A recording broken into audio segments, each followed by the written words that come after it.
کچھ چیزوں سے دل سخت ہوتا ہے. جو لوگ دنیا داری کی اور فضول باتیں زیادہ کرتے ہیں ان کا دل سخت ہو جاتا ہے. جو ہنستے زیادہ ہیں ان کا بڑا سخت ہو جاتا ہے. اور صوفیاء کہتے ہیں جو کسی پہ ہنستے ہیں نا ان کا تو مردہ ہی ہو جاتا ہے, تو معاملہ ہی ختم ہو گیا. اور جو لوگ رزق حرام کی طرف بڑھتے ہیں ان کا دل بھی مردہ ہو جاتا ہے. اور اقبال کہتے ہیں جو مشینی زندگی گزارنے لگتے ہیں نا روحانی زندگی سے نکل جاتے ہیں. ہم آج کل مشینی زندگی پہ آ گئے. ہمارے پاس انٹرنیٹ ہے, موبائل ہے, آواز کے فاصلے اتنے کم ہوئے ہیں کہ دلوں کے فاصلے بڑھ گئے ہیں. اقبال کہنے لگے دل کے لیے موت ہے, دل کے لیے موت ہے, دل کے لیے موت ہے یہ مشینوں کی حکومت. احساس مروت کو کچل دیتے ہیں یہ آلات, آلات پہ زندہ ہیں ہم. دل کے لیے موت, اور کسی کے گھر جانا, دروازے پہ دستک دینا, اور کبھی خط لکھنا تو سوچ سوچ کے, کبھی کاٹنا تو پھر لکھنا. لفظ یہ اس کے شایان شان نے یہ جملہ میں نے بدل دیا ہے, لیکن اب بے باکانہ گفتگو ہے. تو مجھے وائس کر دے, میں تجھے وائس کر دوں گا, حال ہی کوئی نہیں. تو کیا کوئی سوچے گا, کیا کوئی لکھے گا, کیا کوئی اس میں خوبصورتی کے رنگ بھرے گا. سخت ہو جاتے ہیں دل جب آپ مشینوں کی زندگی میں زندہ رہتے ہیں. دل نرم کیسے ہوتے ہیں؟ میرے نبی پاک نے فرمایا یتیم کے سر پہ ہاتھ پھیر, رب تیرا دل نرم کرے گا. اگر زنگ لگ جائے دل کو تو اللہ کا ذکر کر, قرآن پاک کی تلاوت کر, اللہ تیرے دل کو نرم کر دے گا. اور پھر فرمایا کہ اگر دل سخت ہو جائے تو موت کو یاد کر, تیرا دل نرم ہو جائے گا. اچھوں کی صحبت اختیار کریں تو دل نرم ہو جاتا ہے. قبروں کی زیارت کریں, جائیں کبھی اپنے شہر کے قبرستان میں, غور کریں کہ وہ چودھری صاحب لیٹے ہیں, یہ علامہ صاحب لیٹے ہیں, وہ فلاں بہت بڑے افسر لیٹے ہیں, وہ دیکھو وہ میرا عزیز لیٹا ہے. وہ ہارون رشید نے کہا حضرت داؤد تائی سے نصیحت کر دیں, تو فرمانے لگے باپ کدھر ہے تیرا؟ کہا حضور قبرستان میں, اماں قبرستان میں, دادا نانا بڑے بھائی سب قبرستان. فرمایا میں کیا نصیحت کروں؟ او پئیاں دس دیاں نی قبراں جنہاں تے پھول پئے, ادھروں کوئی بھی نہیں آمدا, تے ادھروں لکھاں گئے, تے سہ سہ جوڑ سنگت دے ڈٹھے, سہ سہ جوڑ 100 سال کی دوستیاں, سہ سہ سال سنگت دے ڈٹھے, او تکو آخر وتھاں پئیاں, او جنہاں بعد جسی پل نہیں سمجھیندے, ایک پل نہیں سمجھیندے, پھر وہ شکلاں بھی یاد نہ رہیاں. سہ سہ جوڑ. کہا یہ کوئی کم ہے دل کو نرم کرنے کے لیے تیرے پاس موت کا تذکرہ, قبروں کی زیارت کو تھوڑی ہے. یہ چیزیں دل نرم کرتی ہیں یار, نرم کرتی ہیں چیزیں دل. سختی طبیعتوں کی, مزاجوں کی سختی, دوسروں کے بارے میں ڈاٹے جذبات, ہمارے رویے ڈاٹے, ہماری طبیعتیں سخت. حضرت عبداللہ ابن مسعود رضی اللہ تعالیٰ عنہ نے ایک شخص کو جنازے کے موقع پہ ہنستا ہوا دیکھ لیا, فرمایا آج کے بعد تیرے ساتھ کلام نہیں کروں گا. جس کا جنازہ دیکھ کے بھی دل نرم نہیں ہوا اور قبرستان دیکھ کے بھی دل نرم نہیں ہوا, وہ تو سخت دل بندہ. سخت دل بندے سے دوستی کبھی نہیں رکھوں گا, میں تو درد دل والوں سے پیار کروں گا, تیرے ساتھ میں کلام نہیں کرتا. تو کس طرح کا شخص ہے بھائی جسے یہاں کے بھی ہنسی آ رہی ہے, مذاق سوچ رہا ہے؟ تو دل کی نرمی, میرے نبی پاک صلی اللہ علیہ وسلم نے نا دل پر, ہم نے نا کپڑوں پر بڑی محنت کی, ہم نے چہروں پر بڑی محنت کی, ہم نے اپنے ظاہر کو سنوارنے پر ہم نے اپنے حق میں بڑے بڑے لفظ یاد کیے, بڑی کہانیاں یاد کی, پر دل کے لیے محنت, اس پر محنت ہی نہیں کی. اعلیٰ حضرت فاضل بریلوی کتنے بڑے عالم ہیں, 1000 کتاب کے مصنف, اور ان کے فتاوی موجود ہیں کہ جس بندے کا تلفظ ٹھیک نہ ہو, یعنی جو ضروری قواعد ہیں وہ قرآن پاک کے جس کو نہ آتے ہوں اس کے پیچھے نماز نہیں. جو ہا اور ہا میں فرق نہیں کر سکتا, حمزہ اور عین میں فرق نہیں کر سکتا, وہ الفاظ کا معنی بگاڑ دے گا. لیکن اعلیٰ حضرت چونکہ صوفی ہیں, درویش ہیں, علم کے ساتھ تو ایک اور رنگ بھی بیان کرتے ہیں. وہ کہتے ہیں یہ نہ ہو کہ صرف تو حروف کے ہیر پھیر میں لگا رہے, سغرے کبرے ٹھیک کرتا رہے, دارابا یادرب کے چکر میں پڑا رہے, اور دل پر تو توجہ ہی نہ دے. فاضل بریلوی رحمت اللہ علیہ فرمانے لگے کہ 2 علماء نے قرآن ایک درویش کے پیچھے نماز پڑھی, تو مستحب جو قواعد تھے نا جن کے بغیر نماز, وہ ٹھیک نہیں تھے ذرا ان کے. تو وہ کہنے لگے دیکھا جی اتنے بڑے پیر صاحب ہیں اور ان کی تو قرات ہی ٹھیک نہیں, تلفظ ہی ٹھیک نہیں. حالانکہ لفظ تاثیر سے بنتے ہیں تلفظ سے نہیں. لفظ تاثیر سے بنتے ہیں تلفظ سے نہیں. اہل دل آج بھی ہیں اہل زبان سے آگے. انہوں نے کہا جی بابا جی کا تو تلفظ ہی ٹھیک نہیں. اعلی حضرت نے لکھا ہے ملفوظات شریف میں، فرماتے ہیں پھر وہ نہ نہانے کے لیے چلے گئے نماز پڑھ کے فارغ ہو کے، تو وہ پانی میں اتر گئے تو شیر ان کے کپڑے اٹھا کے لے گیا. اب کتنی کو دیر پانی میں رہتے، نکلے بھی تو کیسے نکلے، شرم آتی ہے. مختصر لباس پہن کے وہ غسل کرنے کے لیے گئے تھے، اب پانی میں سردی، کتنی کو دیر بندہ پانی میں رہے. لوگوں نے آ کے کہا حضور وہ آپ کے مہمان تو الجھ گئے، بڑے بری طرح پھنس گئے، مہربانی فرمائے ان کو تو بچائیں، وہ تو سخت الجھن میں. کیا ہوا؟ کہنے لگے وہ شیر کپڑے لے گیا اور وہ پانی میں ہے، اب کچھ تو ہونا چاہیے. تو وہ بزرگ گئے، جا کے نہ دور کھڑے ہو کے شیر کو آواز دی. شیر کو، حضور کے صحابی تھے نا حضرت سفینہ، قافلے سے رستہ بھول گئے، ایک سائیڈ پہ ہو گئے تو سامنے شیر آ گیا. میں نے کہا ہے لیکن جب آ جائے تو، جب شیر سامنے آ جائے، جب سامنے آ جائے پھر پتہ چلتا ہے کہ یہ تو واقعی آ گیا ہے، پھر انداز اور ہوتا ہے. حضرت سفینہ کے سامنے شیر ہی آ گیا. مشکات میں شیر آیا، اب کوئی بھاگتا ہے، کوئی چڑھتا ہے درخت پہ، کوئی لکڑی اٹھاتا ہے، کوئی اسلحہ پکڑتا ہے. حضرت سفینہ فوراً بولے، کہنے لگے او شیر ذرا خیال کرنا میں رسول اللہ کا غلام ہوں. پھر آکھیا شیر سفینہ تائی جا را یا را جاندے، او جڑے غلام رسول اللہ دے اسی غلام ہونا دے. شیر دم لاتا رستہ چھوڑ گیا. اور بابا جی بھی گئے، فاضل بریلوی کہتے ہیں شیر کو آواز دی، شیر دوڑا آیا. آگے کہنے لگے وہ ہمارے مہمانوں کے کپڑے لے گیا، تجھے شرم نہیں آتی؟ تو شیر کپڑے اٹھا کے واپس لایا. ان علماء کو، حضرات علماء کو کپڑے پیش کیے. جب ان کو پیش کیے تو پیش کرتے ہی بزرگ پھر فرمانے لگے، کہنے لگے مولانا تم نے لفظ سیدھے کیے ہیں، میں نے دل سیدھا کیا ہوا ہے. تم نے محنت کر کے نہ لفظ ٹھیک کیے ہیں لیکن میں نے دل ٹھیک کیا ہے. دل پاک ہوئے تے پاک ہی ملدا ہے، تے بنا پاکوں پاک نہیں ملدا. سارے جسم دے توون نالوں ایک ٹکڑا تولا ہے دل دا. حضرت سلطان باؤ رحمت اللہ علیہ فرمانے لگے دل کالے نالوں منہ کالا چنگا. دل کالے نالوں منہ کالا چنگا، جے کوئی رمز پچھانے. اگر کسی کو بات کی سمجھ آئے تو دل نہیں سیاہ ہونا چاہیے، منہ ہو بھی جائے تو کام چل جاتا ہے. تو اپنے دل کی صفائی پر دیکھیں میرے نبی پاک علیہ وسلم نے ارشاد فرمایا کہ رب نہ تمہارے مال دیکھتا ہے نہ چہرے دیکھتا ہے، رب تو تمہارا دل دیکھتا ہے. اور امام غزالی حدیث لائے ہیں، حضرت عمر فاروق رضی اللہ تعالیٰ عنہ فرماتے ہیں کسی نے حضور صلی اللہ علیہ وسلم سے پوچھا کہ رب آسمانوں میں کہ زمینوں میں؟ جلوے تیری ذات کے کو بکو ہیں، جدھر دیکھتا ہوں ادھر تو ہی تو ہے. اللہ زمینوں میں کہ آسمانوں میں؟ تو حضور فرمانے لگے رب تو بندہ مومن کے دل میں رہتا ہے، اللہ تو مومن کے دل میں ہے. مومن کے دل میں کتنا بڑا ہے وہ دل جس میں رب ہے، رب کی یاد ہے، رب کی محبت ہے. اس لیے حضرت عمر فرمایا کرتے تھے میں نے دل کی آنکھوں سے اپنے مالک کی زیارت کی ہے. اور اقبال نے شاید اسی لیے مشورہ دیا تھا کہ دل بینا بھی کر خدا سے طلب.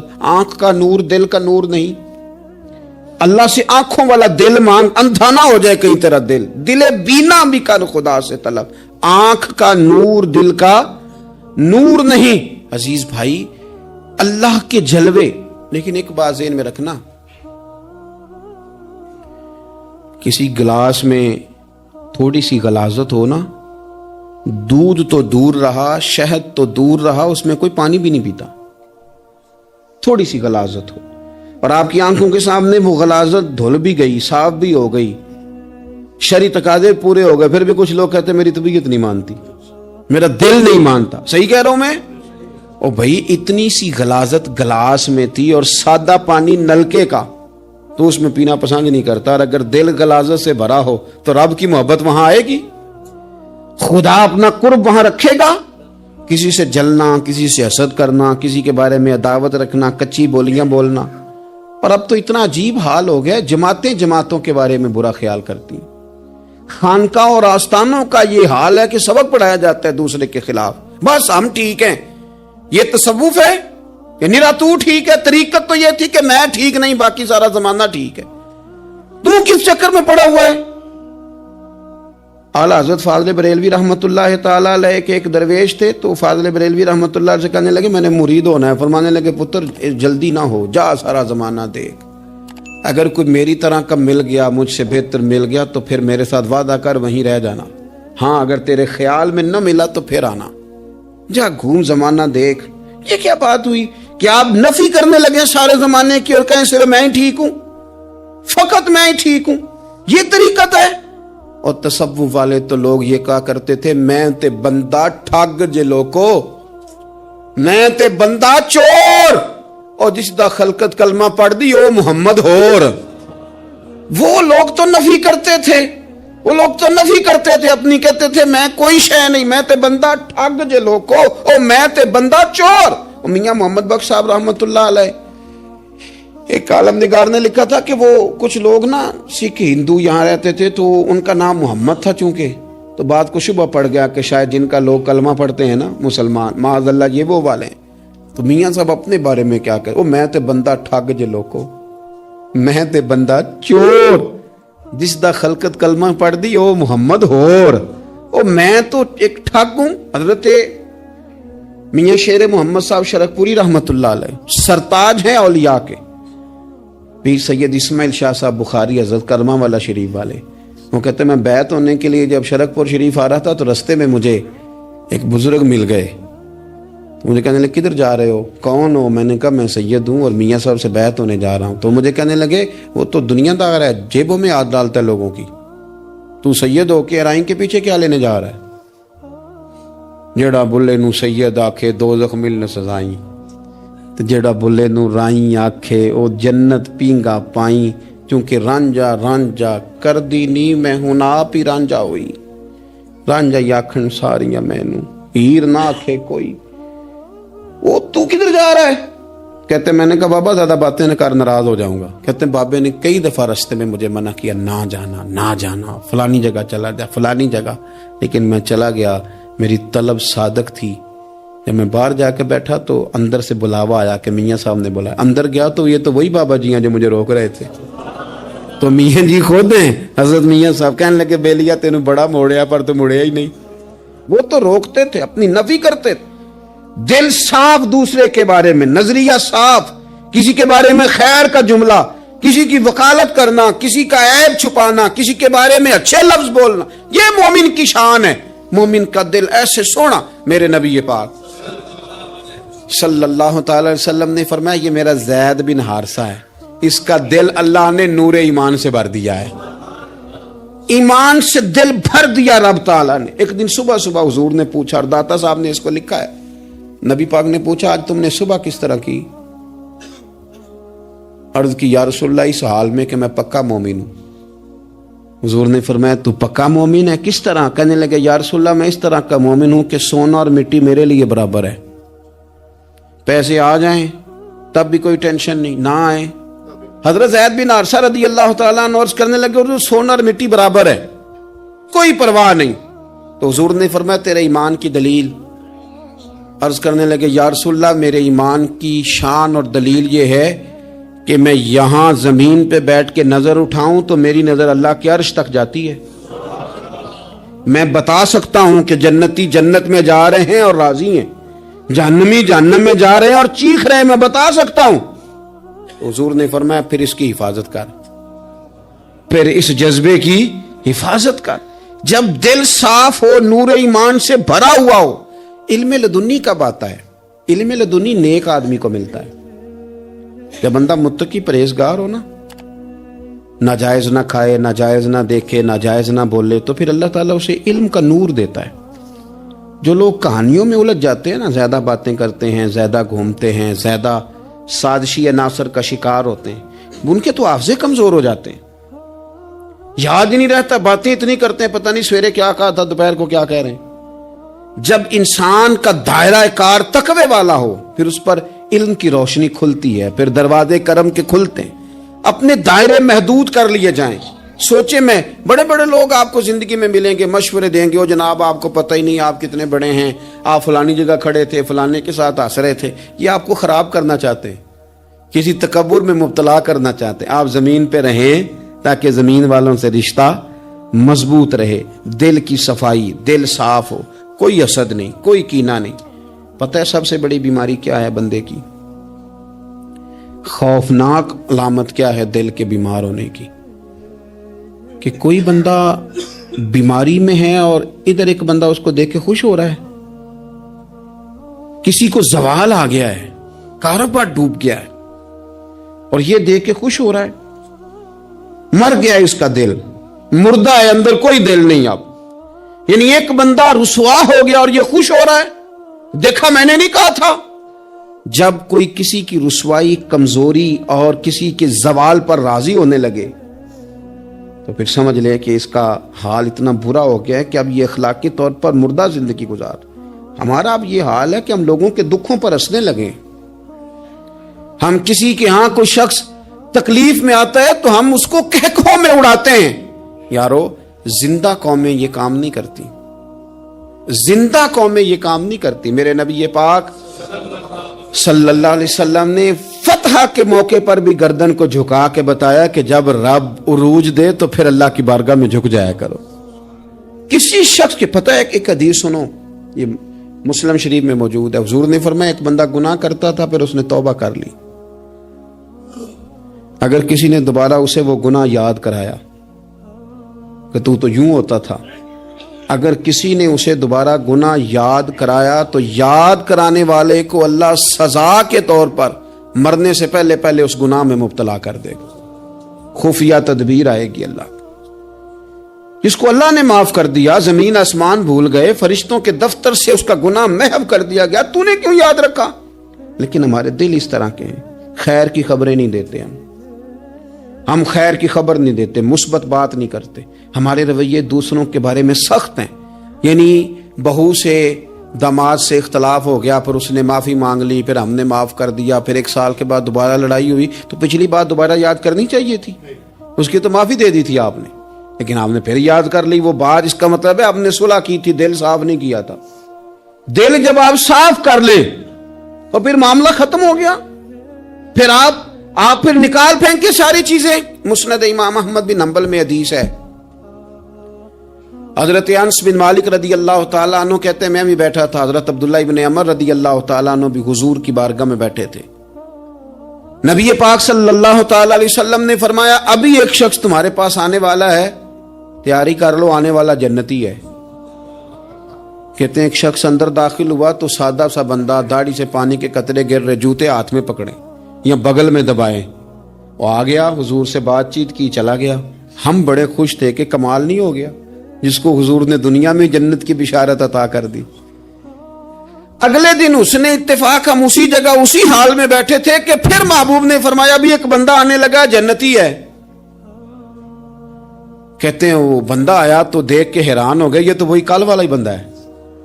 اسی طرح داڑھی سے پانی کے قطرے گر رہے ہیں، جوتے اس کی بغل میں آ کے بیٹھ گیا. تیسرے دن اللہ کی قدرت ہم وہیں بیٹھے تھے، پھر حضور نے فرمایا بندہ آنے لگا، زیارت کر لو، تیاری کر لو، بندہ جنتی ہے. وہی بندہ آیا جو پہلے 2 دن آیا تھا. حضرت عبداللہ ابن عمر کہتے ہیں کہ وہ حضور سے کوئی بات چیت کر کے جانے لگا تو میں اس کے پیچھے ہو گیا. میں نے اس کو جا کے سلام کے بعد کہا کہ یار میں تیرا مہمان بننا چاہتا ہوں، 3 راتوں کے لیے رکھ لو گے؟ اب محلہ بھی ایک، شہر بھی ایک. اس نے کہا جی ٹھیک ہے آ جائیں، جو میرے پاس روکھا سوکھا ہوگا پیش کر دوں گا. فرماتے ہیں 3 راتیں 3 دن میں اس کے پاس رہا. میں جاننا چاہتا تھا کہ کون سی ایسی عبادت کرتا ہے جس کی وجہ سے 3 دن حضور نے جنت کی بشارت اس کے لیے دی، اعلان فرمایا.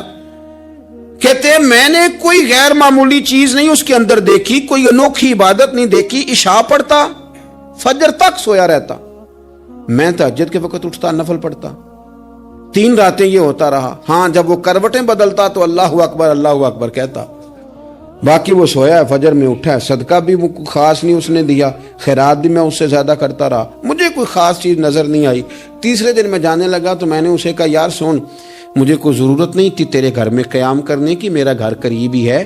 وہ تو کمال یہ ہے کہ نبی کریم علیہ السلام نے اپنی زبان فیض ترجمان سے، یعنی وہ زبان جس کو سب کن کی کنجی کہیں، اس کی نافذ حکومت پہ لاکھوں سلام، حضور نے 3 دن تجھے مسلسل جنتی کہا ہے۔ میں تو دیکھنے آیا تھا کہ تیرے اندر کوئی عمل ہو تو میں بھی وہ شروع کروں۔ تو وہ کہنے لگا یہی ہے جو آپ نے دیکھ لیا ہے، فرض نماز ہی پڑھتا ہوں، روٹین کے کام ہی کرتا ہوں، کوئی خاص چیز تو میرے پاس کوئی نہیں۔ حضرت عبداللہ ابن عمر فرماتے ہیں میں نے تو سمجھا کہ میں تو اس سے زیادہ خیر کے کام کرتا ہوں۔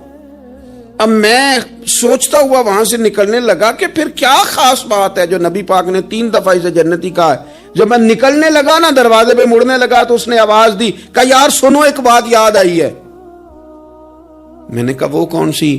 کہنے لگا یار جب سے بالغ ہوا ہوں نا، جب سے اللہ نے توفیق اسلام دی ہے، میں نے جب بھی اپنا دل دیکھا ہے نا، جب بھی میرے دل میں کسی کے لیے حسد کوئی نہیں، کوئی عداوت نہیں، کوئی بغض نہیں، کوئی کینہ نہیں، کوئی کیا کر رہا ہے، میرے دل میں سب کے لیے خیر ہی ہے، دل میرا صاف ہے، اس کے علاوہ نہیں مجھے پتا کیا عمل ہے۔ حضرت عبداللہ بن عمر کہتے ہیں پھر مجھے سمجھ آ گئی ہے، یہ جو تیرے دل کی صفائی ہے نا، یہ بنیاد بن گئی ہے جس کی بنیاد پر نبی پاک نے تجھے 3 دفعہ جنت کی بشارت عطا فرمائی ہے۔ آپ دل میں میل کچیل رکھ کے نفل پڑھنا، عبادتیں کرنا، ریاضتیں کرنا، صدقات دینا زیادہ نفع بخش نہیں ہوتا۔ دل صاف ہونا تو تھوڑی عبادت بھی کام آ جاتی ہے۔ یہ حدیث بتاتی ہے کہ دل صاف ہو تو تھوڑے صدقے بھی زیادہ نفع کر جاتے ہیں۔ دل پر توجہ دیں۔ سب سے ضروری کام ہے کہ ہم سویرے اٹھ کے اپنے دل سے پوچھیں کہ تیرا لوگوں کے بارے میں خیال کیا ہے، شام کو پوچھیں کہ تیرا لوگوں کے بارے میں رویہ کیا ہے۔ آپ اپنے دل لوگوں کے لیے صاف کر دیں، اس میں خیر پیدا کر لیں، تو پھر آپ محسوس کریں گے طبیعت ہلکی پھلکی بھی ہے، حشاش بشاش بھی ہے، ٹھنڈی بھی ہے، اور پھر اس میں اللہ رسول کی محبت کے جلوے بھی ہیں۔ پھر یہ خیر کی طرف ہمیں بلا رہی ہے۔ اللہ تبارک و تعالیٰ توفیق عمل عطا فرمائے۔